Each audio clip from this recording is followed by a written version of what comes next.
Le bouleversement des repères universels.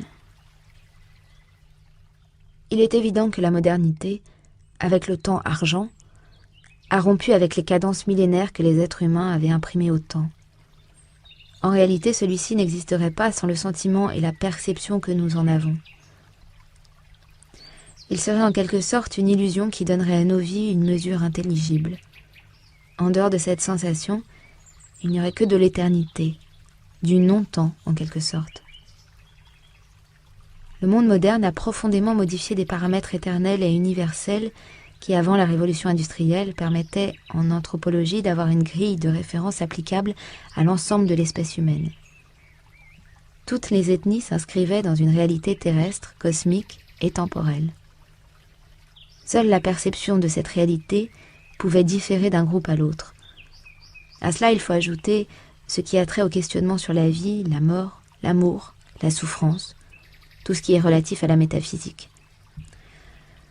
L'anthropologie a considérablement progressé dans le déchiffrage du phénomène humain, mais beaucoup reste à faire. Il suffit de s'examiner soi-même pour constater combien il est difficile de faire la connaissance de soi.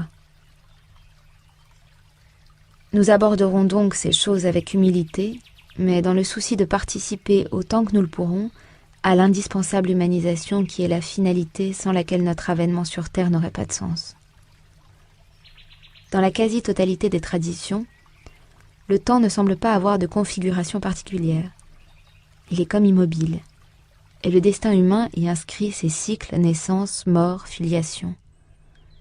Après le non-temps des primitifs, les civilisations agraires ont globalement instauré une perception plus tangible du temps, les périodes d'intervention et de repos étant, sous nos latitudes du moins, rigoureusement déterminées par les saisons. Ce temps est de nature cosmique.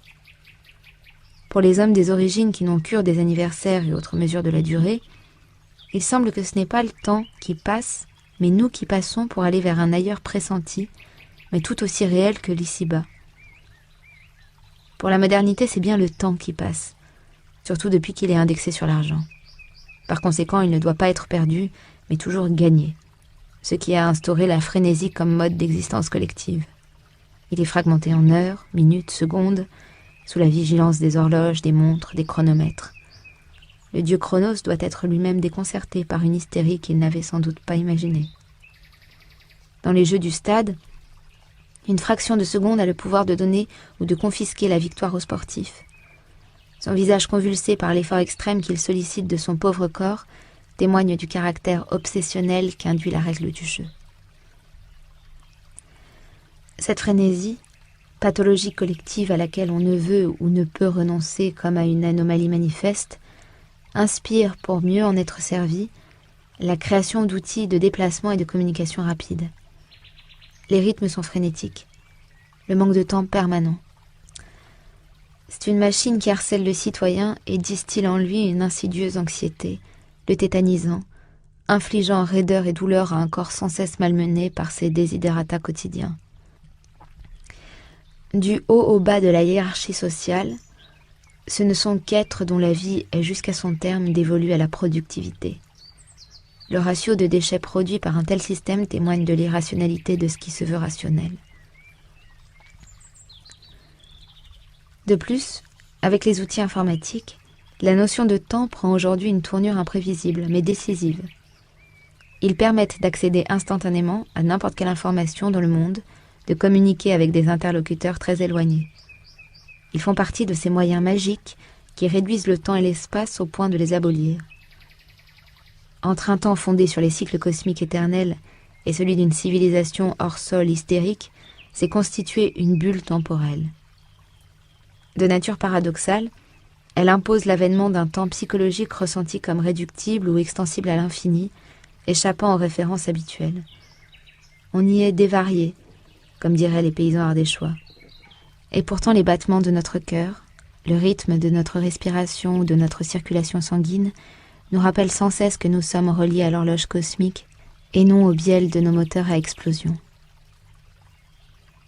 En fin de compte, les outils conçus pour gagner du temps, mis au service d'une efficacité productive à laquelle on ne fixe pas de limite, perdent leur finalité. Les Occidentaux inventent des outils pour gagner du temps et sont obligés de travailler jour et nuit, me disaient des amis du tiers-monde. On peut poser la question de savoir si le temps virtuel, qui devient chaque jour davantage la matrice de l'existence de l'homme moderne, ne risque pas, avec le déphasage qu'il provoque, de porter atteinte à la nature profonde de l'être humain. Je demandais un jour à des amis si leur fils étudiant était chez eux. Ils m'ont répondu qu'il était en effet chez eux, sans l'être vraiment. J'ai fini par comprendre qu'il était physiquement sous leur toit, mais que, son esprit étant entièrement accaparé par le clavier, la souris et l'écran, il était en fait très loin d'eux. Il était grisé jusqu'à l'envoûtement par ces outils prodigieux. Il s'était rallié à une confrérie de fantômes d'un nouveau genre, avec lesquels il entretenait le dialogue qu'il n'arrivait pas à établir avec sa famille. Mais comme le repas virtuel n'a pas encore été inventé, sa présence furtive à table était le seul moment convivial qu'il lui concédait. Confondre communication et relation serait extrêmement préjudiciable à la reconquête d'un temps réel, convivial et solidaire, dont les êtres de plus en plus nombreux ressentent la nécessité vitale. Un lien social tangible dans la sphère de vie de chacune et de chacun de nous ne peut être aboli sans un immense préjudice.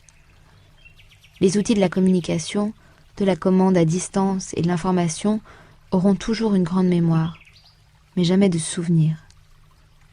Renforcent-ils les liens sociaux ou ne font-ils que connecter les solitudes ?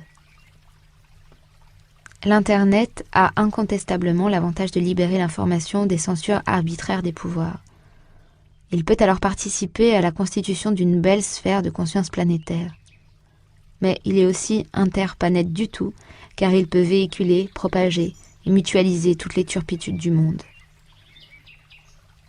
Comme tous les outils inventés par le genre humain, il peut servir au pire ou au meilleur, selon l'évolution de la conscience qui en fait usage.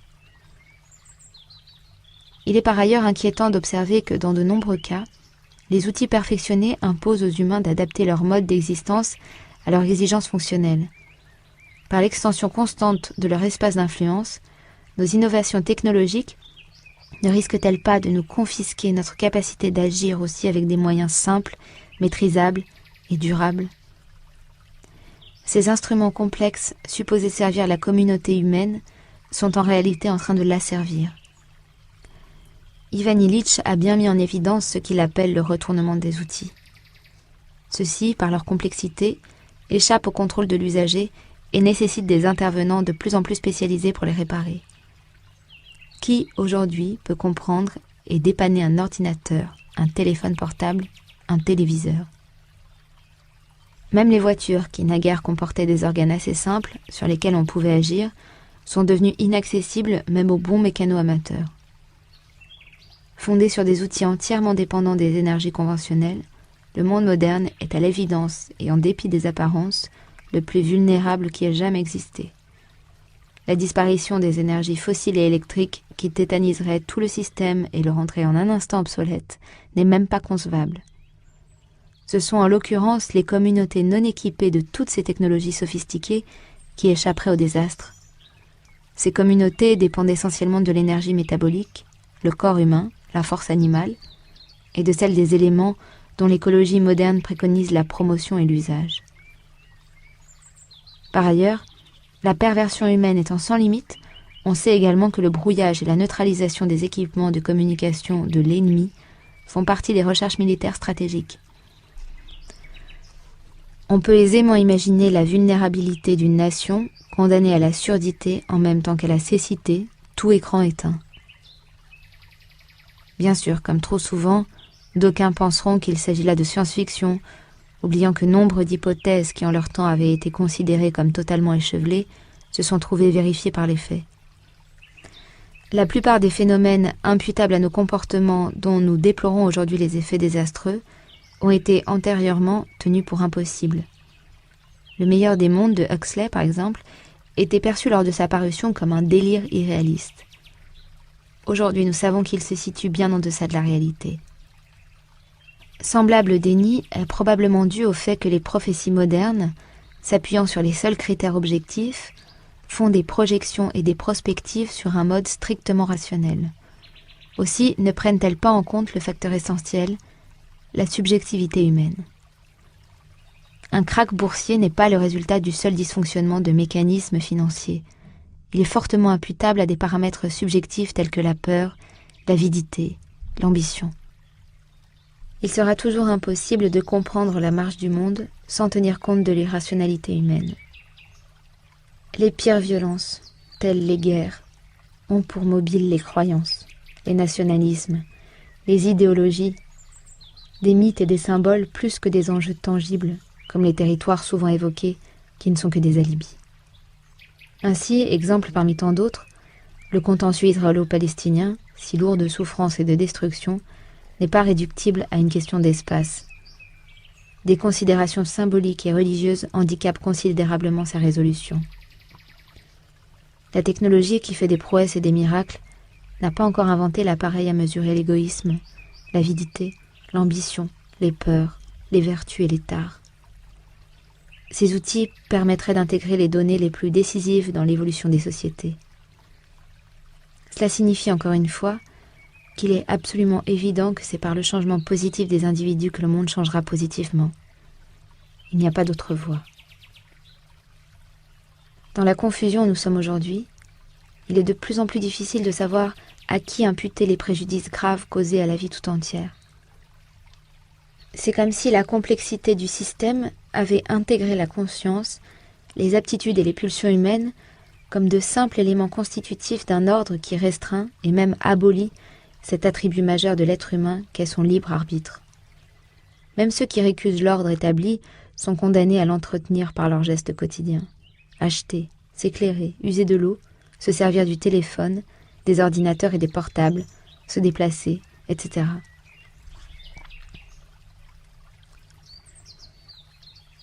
Je déplore souvent mon impuissance à échapper à une contradiction qui m'amène à polluer l'atmosphère avec ma voiture et les avions que je suis obligé d'emprunter pour promouvoir l'écologie, l'agroécologie, etc. Les situations de cohérence entre nos aspirations profondes et nos comportements sont limitées, et nous sommes contraints à composer avec la réalité. Mais il est impératif d'œuvrer pour que les choses évoluent vers la cohérence, et que l'incohérence ne soit plus considérée comme la norme, et encore moins comme une fatalité. Toutes les occasions de nous mettre en cohérence sont à saisir. Il ne faut surtout pas minimiser l'importance et la puissance des petites résolutions qui, loin d'être anodines, contribuent à construire le monde auquel nous sommes de plus en plus nombreux à aspirer. C'est du moins ainsi que je ressens les choses.